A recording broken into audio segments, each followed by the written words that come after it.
Halo Combat Evolved was a game that defied all expectations. Not only was it a damn good 2001 shooter, it was the shooter that set a bar for console games to follow. Even now in 2017, Halo CE's influence is still being felt, and how it pretty much set the template for how to design a console shooter. Halo CE kicked off one of the most successful gaming franchises of all time, and recently was inducted into the Video Game Hall of Fame, cementing its legacy for years to come. Now, despite the series' success, there is a splinter group of CE fans that feel that the game's future sequels never really recaptured the beauty of CE's sandbox-heavy gameplay and open-level design. Bungie themselves have expressed disappointment in how they handled the sequels, with one of the biggest being Halo 2, which, despite its current reputation as the best Halo game, Bungie, as well as fans at the time, disagreed. Now, I'm not a CE purist like some of the other CE fans, but I can agree with the opinion that the franchise seemed to shift focus a bit more to the spectacle side of things and set pieces over complete sandbox engagements, and with Halo 5 being the most disappointing campaign in the series for me personally gameplay-wise, it's been a while since I've had a Halo campaign really scratch my Halo itch. That's where SPV3 comes in.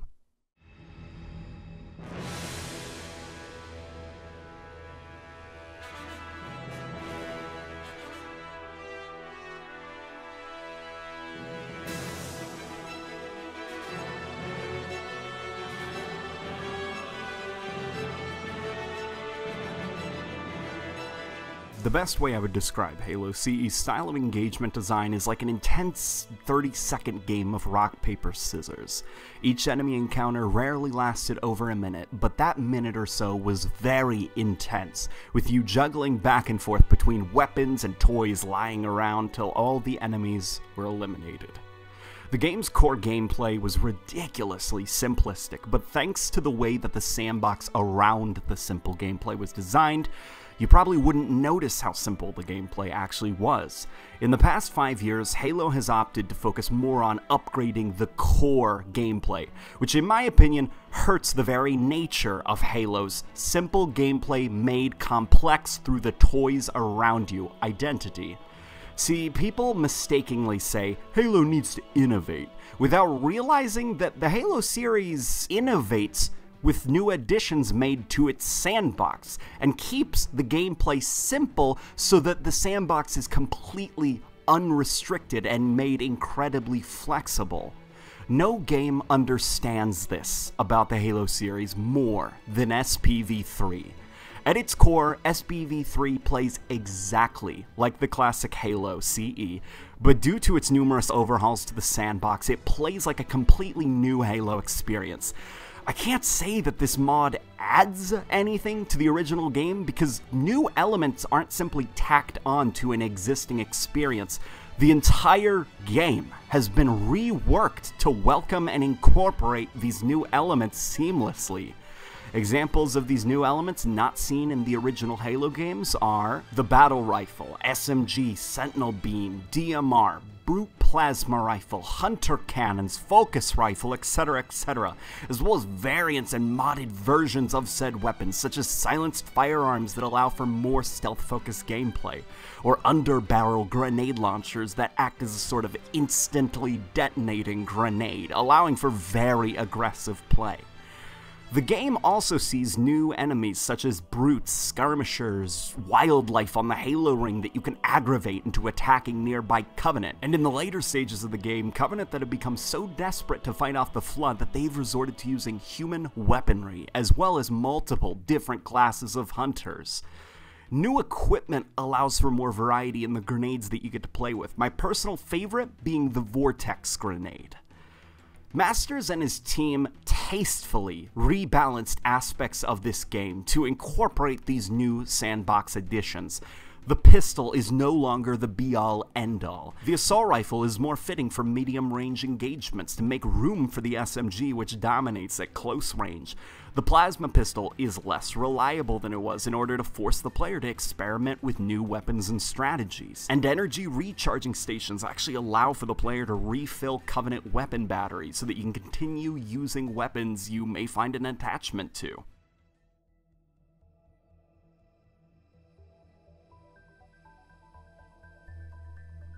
Now, all these new elements may be fine, but at the end of the day, simply creating a new sandbox isn't quite enough if you're playing on the same old geometry with the same old encounters, just with a Reach-inspired aesthetic painted over it.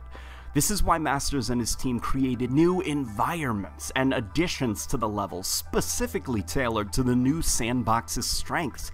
An example of an excellently designed sequence is in the second mission, where I found myself exiting the cave, but in the middle of a valley littered with energy cages that house captured marine prisoners by brute enforcers. The valley is completely open and allows for multiple ways to engage each brute encampment. Have a ranged weapon? Sit back and pick them off. Have a close-ranged weapon? Plenty of cover to allow you to move up. As I freed the Marines, I got orders to proceed to a fortress that the UNSC survivors have been establishing as a temporary base of operations until we could get off the ring. I engaged in a mini siege that reminded me of the Battle of Helm's Deep from Lord of the Rings as wraith mortars bombarded the walls. The second mission made me feel like a survivor. And the new addition of terminals and journal entries that you can find scattered around the levels really helps show you what's going on from each faction's perspective, both the UNSC and the Covenant, and later on the Flood. Like we were truly stranded on this alien world with all these different characters and beings all fighting for survival. The original version of this level is one of my favorites in the series, but I always felt it did a poor job of balancing quick, in-your-face action with long-range vehicle combat. And thanks to the way SPV3 redesigned the level, it's fixed my issues, and this is a level that I find myself frequently replaying in the mod.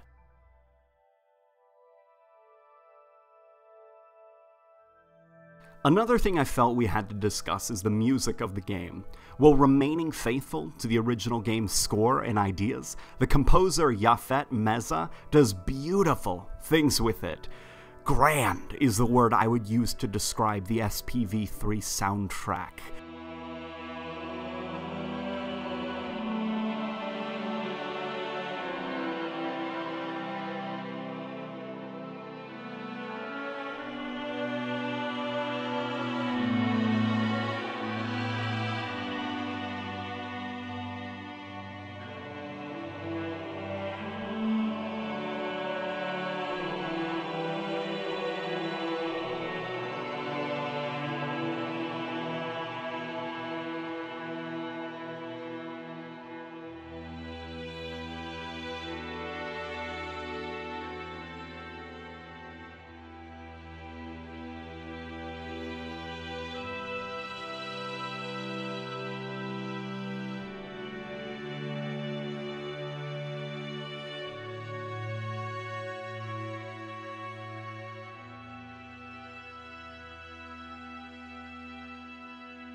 Grand is the word I would use to describe the SPV3 soundtrack. Very rarely do you see fan projects take on a almost AAA quality score like this.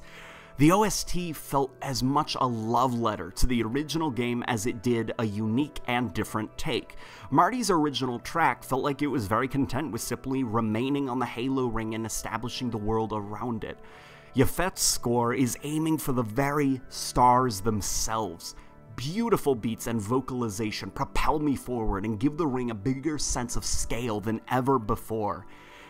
If I may make one critique, some tracks did feel a bit like they're being performed in a cave because of the heavy use of reverb, and in some instances, such as the first level, I found that the music was a bit too grand in scale and actually began to progressively overwhelm and overshadow the level itself.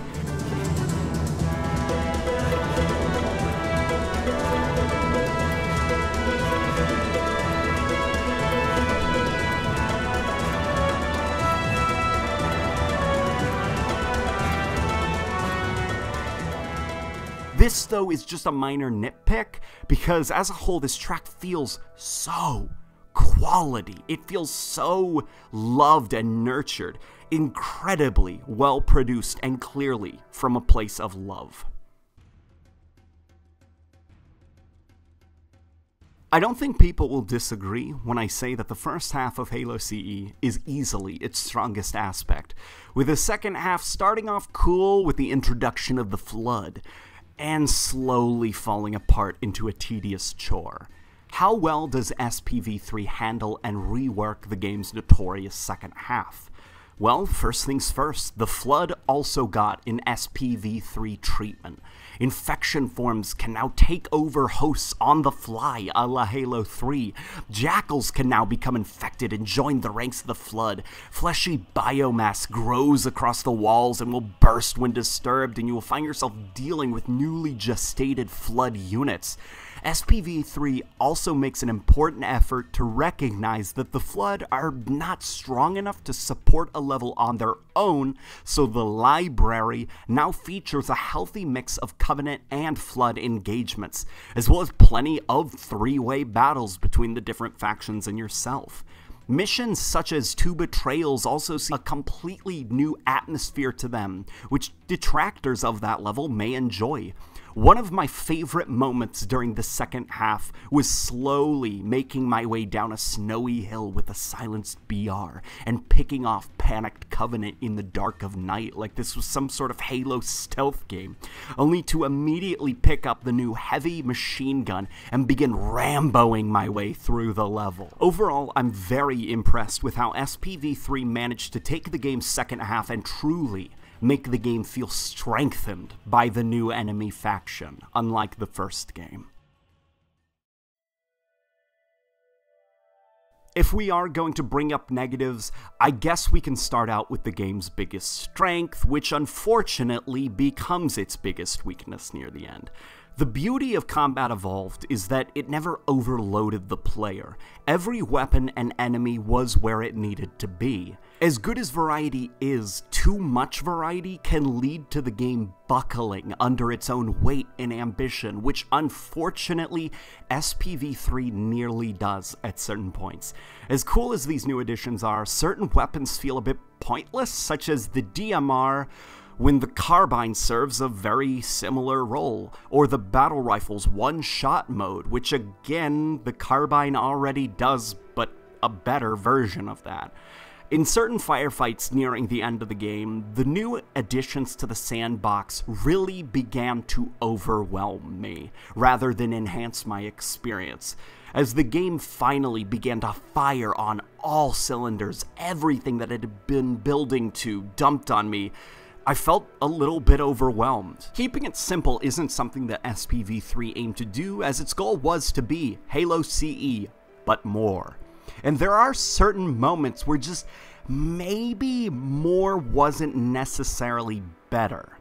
Fortunately though, the game doesn't ever completely fall apart. It just sort of teeters towards unfiltered chaos nearing the end. SPV3 is an ambitious project that is the culmination of nearly a decade of work from very passionate Halo fans, and it shows. It acts not as a replacement for CE, but an extension, a CE Part 2, if you will, taking everything that you loved and learned about the original and putting you up to the task in a new version of that beloved classic that accomplishes what it set out to do without ever feeling too bloated that the whole game falls apart. A damn good experience with excellent AAA animation quality, visuals that are quite stunning considering the engine that they're using, and a score that I have on my iPod because it's so good. I'll find myself revisiting this mod for years to come. And with the inclusion of the new Noble difficulty mode that is brutally unforgiving, and the collectibles, makes it all that more challenging and replayable. In the comment section below, I'd like to hear some of you guys' thoughts on SPV3 and if you've checked out the mod. I will include a link to where you can download the mod if you have a computer that can run it. And remember guys, like and share the video around if you want to see this mod known. Tell your friends if you enjoyed it, and I'll see you guys on the next video.